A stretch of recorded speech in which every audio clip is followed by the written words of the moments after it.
When I did interviews and interrogations, the majority of the time, nobody wanted to speak with me.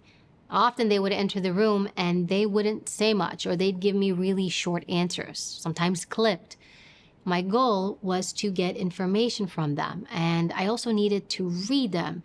But to read someone, I had to elicit more communication. Think about how you talk to people. Think about the lines of communication. We want them opened, and we want them truthful, right? We want to get a really good read on people. We want them unfiltered as much as possible. And even with the most tight-lipped people, there's a way to get them to talk. One of the things I would use in the interview room were open-ended questions. An open-ended question is when I ask you something, and by asking you it, I'm inviting you to tell me a story. I'm inviting you to talk. Guys, we just want people to talk. Sometimes I don't care what they're talking about. Just get them talking.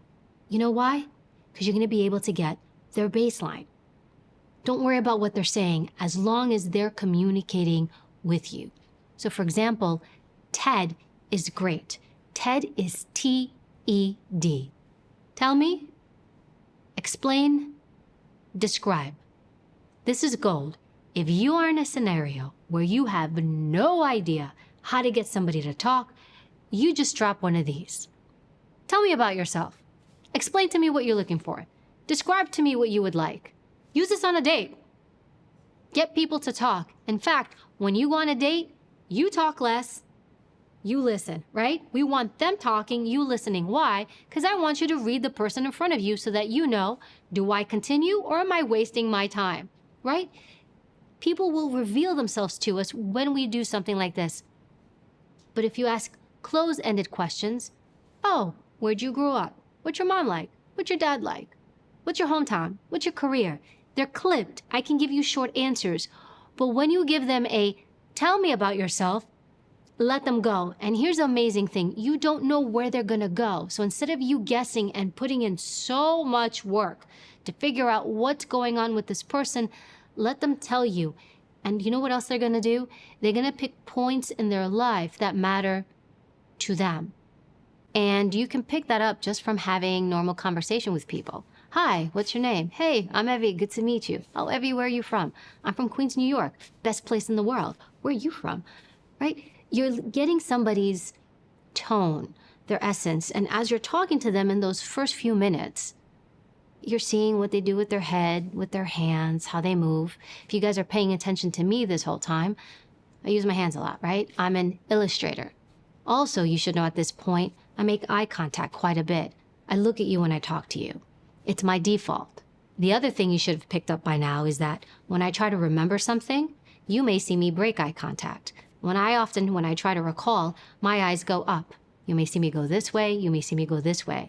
It's almost like I'm looking at my internal Rolodex in my head as I'm trying to remember things.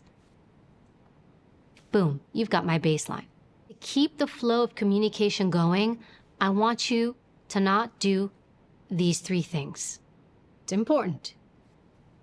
Don't cut people off, don't finish their sentences, and don't correct them in front of other people. We tracking? Let me explain why. When you cut somebody off, you are diminishing what they're saying. You're interrupting their train of thought. You are maybe doing it in front of a group of people. And what message does that send to that person about themselves and how others see them? Let people go. This takes a lot of restraint because sometimes we just want to jump in. What's the goal here? It's not about you. It is about them. It is about how you make other people feel.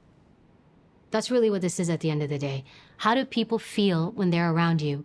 And if you are constantly cutting people off, they're not going to feel really good about themselves, are they? They're not going to want to be around you. They're not going to want to work with you, do business with you. They're probably not going to want to date you, right? Second thing is, don't finish people's sentences. You know what I'm talking about. Someone's having a conversation with you, and as they're speaking, you think you know what they're about to say. Oh, yeah. You were going to say blah, blah, blah, blah. How often, first of all, does it happen when they say, no, actually, I was going here? When you do that, you derail people's train of thought. You also take them somewhere else and you hurt your credibility. The truth is you don't know what people are going to say. So even if they're going to say something that you think you know already, let them. You don't have to interrupt them. Because again, if we go back to who matters, they matter. And if it makes them feel heard and understood, let them speak. You're also sending the message to someone that they matter to you. It's not about what you say. Here's the thing, we don't tell people, hey, you matter to me. Hey, you're of value to me. Hey, I care about you. Hey, I care about this relationship. We don't tell, we show. And there's no better way to show people that we care about them than when we let them speak, when we don't cut them off, when we don't interrupt them. Which leads me to my third point. Don't correct people unless you have to. This is important when you do big meetings or in front of other people. I cannot tell you how many times I will go to a corporate meeting or a group of people and someone will say something wrong or make a mistake, and in front of everybody, that person is corrected. Oftentimes, these are small mistakes. They're little. Let them go. You can always pull the person aside later and say, hey, do you know that thing you said before? It was actually incorrect. So unless somebody really botches something and you actually have to correct it, leave it alone. Most of the time, they're really irrelevant things. There's a term for this. It's called preserve people's dignity. Anytime we're called out, and I'm sure you've had it happen to you, and there's a group of people, kind of takes us down a little bit, it diminishes us.